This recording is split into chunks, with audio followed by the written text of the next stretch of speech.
আজকে রান্না করব ডিম কারি। ডিম তো অনেকভাবেই রান্না করেছি, আজকে অন্যরকমভাবে একটা ডিম কারি করলাম।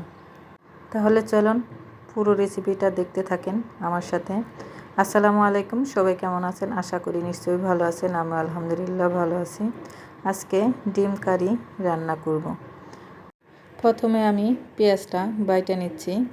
পেঁয়াজ বাটলে পেঁয়াজটা তাড়াতাড়ি মজে যাবে। তো কড়াইতে তেল দিয়ে দিয়েছি পরিমাণ মতন। বাটা পেঁয়াজ কাঁচামরিচ দিয়ে দিলাম, ভালো করে কষাই নিয়ে তারপর দিয়ে দিলাম আদা রসুন বাটা। আদা রসুন বাটাও ভালো করে কষাই নেব। তারপর দিয়ে দিব অল্প একটু পানি দিয়ে নাড়াচাড়া দিয়ে তারপরে দিয়ে দিলাম হলুদের গুঁড়ো,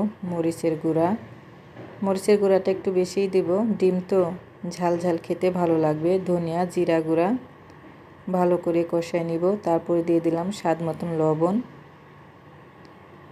সব মশলা এক এক করে দিচ্ছি আর কষাইতে আসি।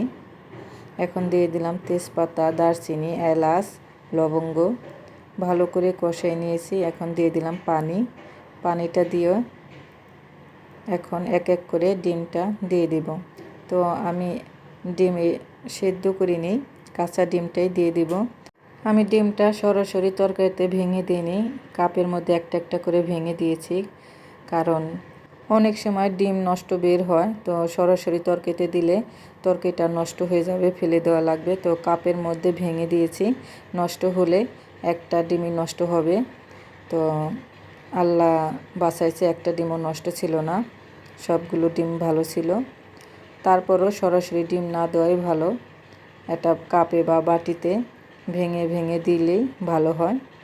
তো আমার 3টা ডিম দেওয়া হয়ে গেছে, আমি 3টা ডিমই ভুনা করব।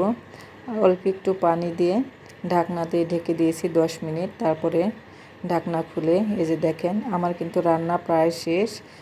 লবণটা চেক করে দেখছি হয়েছে কিনা, মনে হচ্ছে লবণ আর একটু লাগবে, আবার দিয়ে দিলাম। আর লবণটা যা যা স্বাদ মতন। আমার ডিম কারি রান্না হয়ে গেছে। উপর দিয়ে আমি ভাজা জিরা গুঁড়া দিয়ে দিলাম। এখন নামিয়ে নিলেই হয়ে যাবে গরম গরম ভাতের সাথে, পরোটার সাথে, রুটির সাথে, সব কিছুর সাথেই চলবে। দেখেন কালারটা কত সুন্দর হয়েছে। ভিডিওটি যদি ভালো লাগে লাইক কমেন্ট করবেন, শেয়ার করবেন, ফেসবুক পেজটা সবাই ফলো দিবেন। আমার রেসিপিগুলো কেমন লাগে আপনাদের সুন্দর মতামত কমেন্টে জানাবেন। যারা এভাবে রান্না করে খেয়েছেন কমেন্টে জানাবেন, আর যারা খাননি তারাও রান্না করে একবার হলেও খেয়ে দেখবেন। খেতে কিন্তু অনেক ভালো লাগে, গরম গরম ভাতের সাথে একদম জমে যাবে। যেমন দেখতে হয়েছে তেমনই খেতে হয়েছে, অসাধারণ কালার হয়েছে। তো আজকে পর্যন্তই, সবাই ভালো থাকবেন, সুস্থ থাকবেন। দেখা হবে নতুন আরেকটা ভিডিওতে। আল্লাহ হাফেজ।